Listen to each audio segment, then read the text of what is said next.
yàlla dogal na itam yéen ñaar vous avez le même objectif, c'est-à-dire la défense des intérêts matériels et moraux des travailleurs, des enseignants. xam nga sànq wax nga ne état baa ngi nii promettre 5000 recrutements d'enseignants alors qu'il y a des accords qui ne sont pas encore appliqués. Donc il y a des étapes qui sont sur le point d'être sautées. Pour ne citer que cet exemple. ndax lii ngay dund nii man personnellement dama ko dundoon. ñëpp a ngi fàttaliku dernière année bi fi Senghor doon passé syndicaliste participation responsable yi xam nga moo doon mandarga CNTS état bi dafa leen di jox ay ministre ki ay député ñu tuddee système boobu participation responsable maanaam forfaiture bu état bi bëgg a jaarale rek ci syndicat soi-disant majoritaire boobu la koy jaarale. bi ci gën a fës ci forfaiture yi c'est la loi 80-01 80 parce que c'était en 1980 01 parce que c'était la première loi de l'année ñu tuddee ko la loi sur la flexibilité de l'emploi. Parce que Senghor dafa waxoon ni waaw léegi employeurs yi ñemeetuñu recruter parce que bu ñu demee conjoncture bi metti ils n'ont plus la possibilité de licencier alors amatuñu possibilité jël des emplois à titre temporaire kon nañu assouplir conditions de recrutement yi. ñu ne kon dañ leen di may possibilité ñoom employeurs yi ku bëgg a dàq nga dàq. boo demee ba am des problèmes économiques ñu may la facilité nga dàq employeurs yi wax ok alhamdulilah donc on va recruter muy la loi 80-01. milieu syndicat bi yëngatu boobu man yàlla dafa dogal Mamadou Fall Puritain. oui lu ko yàlla yërëm le fondateur de l'UTLS Union des travailleurs libres du Sénégal bi Mayoro Diagne amee jafe-jafe ak moom ba ñu tàggoo mu nommé ma secrétaire général des industries chimiques corps gras et entreprises connexes kon ay Sonacos kii et tout ci suñu loxo la nekkoon. ñu nekkoon le premier syndicat d'opposition bu doon ŋaññ la participation responsable ñu ne nag lii buñ ko seetaan ils vont sacrifier les travailleurs dañuy jëkk a sacrifier avec le vote de la loi 80-01 mooy les délégués du personnel qui sont les plus exposés parce que pour un oui pour un non ñu dàq la soi-disant pour motif économique ñu nekkoon nañ taxaw waaye ñu dund lii ngay dund le milieu de l'opposition syndicale était émietté ku ne naan man waa participation responsable di waajal rek dank fanaanal rek pour que bu bés baa ñu voté ko rawatina que Senghor wax na ne le 31 décembre 80 lay démissionné parce que modifié woon na article 35 constitution pour que bu demee en cas de vacance du pouvoir c'est le premier ministre qui assure l'intérim gars yi ne comme que xamuñu Abdou Diouf ban toogaay lay toog parce que jamono Mamadou Dia wane na fi jikko bañkat parce que il avait refusé de soutenir Senghor daal di ànd ak Dia kon nag ñun syndicat participation responsable nañu accélérer la machine alors ils l'ont accéléré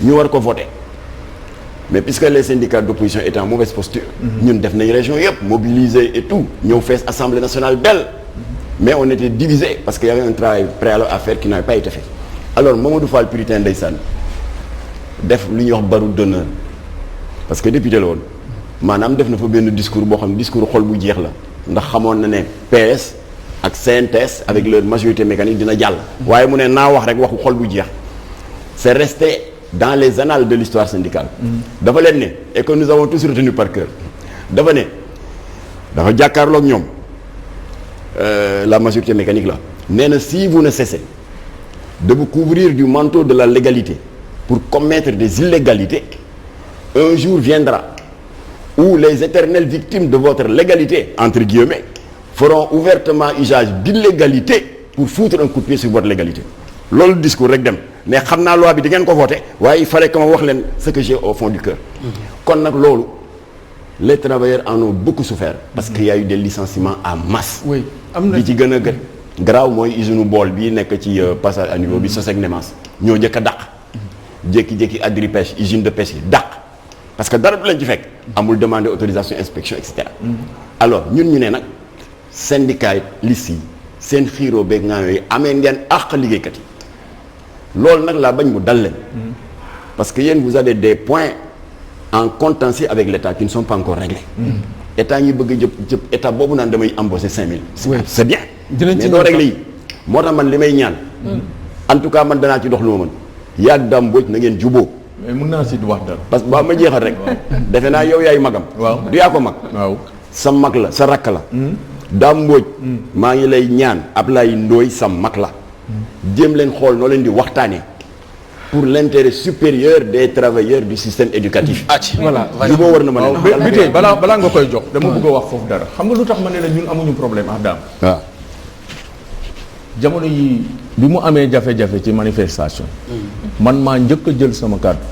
oui ñaaw na ba 2 heures du matin. ma toog sama salle. xam nga ñun dañu am ay structures. 43 départements yëpp dama ci am conseil syndical départemental.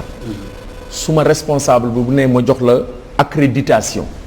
gouverneur préfet IA IF bu problème amee kooku la ñuy woone yaa fiy toogal puissance. ku nekk bureau bi dañu réunion virtuelle guddi ñu woote gars yi ñu ne ñun bu ñu ŋàññi kenn bu ñu wax kenn lu bon waaye jàngalekat la. arrêté nañ ko jàngalekat. lépp loo mën SG mobiliser collègues yëpp. pour mu génn na nga ko def. ñu xëy suba lancer mot d'ordre. ci loolu laa nekk ak Alioune Badara Dia bu ñu tëj Pikine. ñun on n'est pas revanchard merew ñu kenn. mais bu ñu nekkee ci principe. nañu dox ci principe mu leer. d'accord bien sûr loolu leer moom aussi rafetlu na ko sax première sortem bi mu def ci Walfadjri édition du soir déjà apprécié na sa génn boobu nga xam ne génnoon nga ko. dafa am question boo xam ne moom la maam. Tine ma yokkal la ci dara balaa ngay dem. non may ma yokkal la ci dara. may ma bitee. tout le monde. c'était pas facile. jusqu'à 2 heures du matin. je leur ai dit. lu allemand naan law fa bën. dama leen ne boo nekkee ci syndicat. boot ñëpp. nu mu metti